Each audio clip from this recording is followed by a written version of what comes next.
Okay, I'm gonna say something not everyone's gonna like.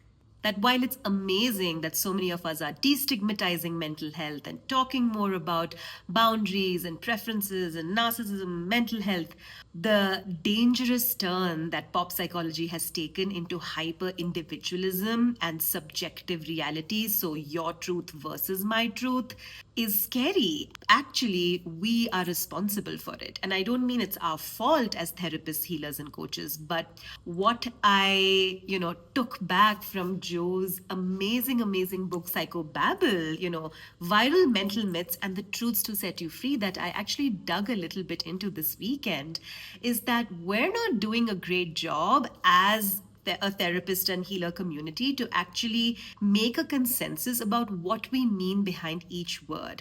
So everyone's doing their own thing with their own brands and talking about their own definitions. It's my truth about what I think boundaries are. And your people follow you, and people then create their own definitions, which may be very far away from what the actual definition is of some of these very serious terms. So why I love my friend Joe and the way he presents mental health content is because it's so nuanced. B, he puts himself, his own voice down the line again and again, and goes against mainstream culture, especially when it gets dangerous. And he's not scared to do that, to actually go against the flow of what's popular and to do what's right, to speak about depth and nuance and context. So his book could not come at a better time, and I think it's wonderfully written. It's 40 myths, so he's divided it into these chapters, these sections, and it's 7 parts, and it's each myth he goes into. So some of them, I'll give you an example, like everyone has trauma, a common myth. Everyone may have pain, but does everyone have trauma? I don't know.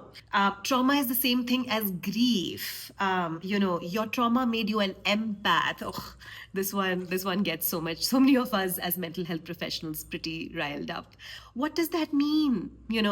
Questioning trauma discourse harms survivors, something that we hear a lot, like don't push against someone's pain, because you're going to harm them. Is hurt the same as harm? Is growth the same as harm? These are important questions to ask, but I'll tell you one of my favorite ones. Boundaries are just preferences.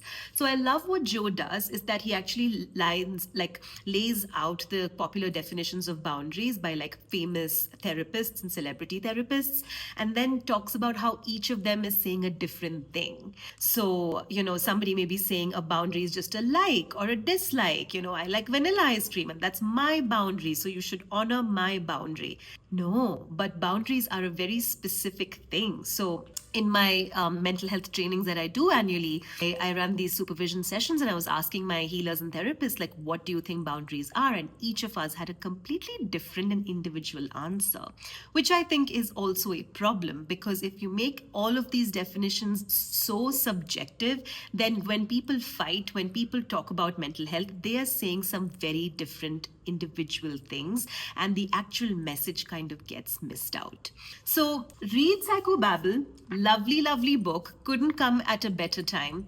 And also I love that they're both published by Harper. So my book Unashamed and Joe's Psychobabble. And I just think we have to do more to be in conversation with each other constantly, as life is changing and the world is becoming so much more mental health oriented, and these conversations are coming to light. What do we mean exactly by some of these big words that we put out there? Okay, hope you enjoy this book. Bye.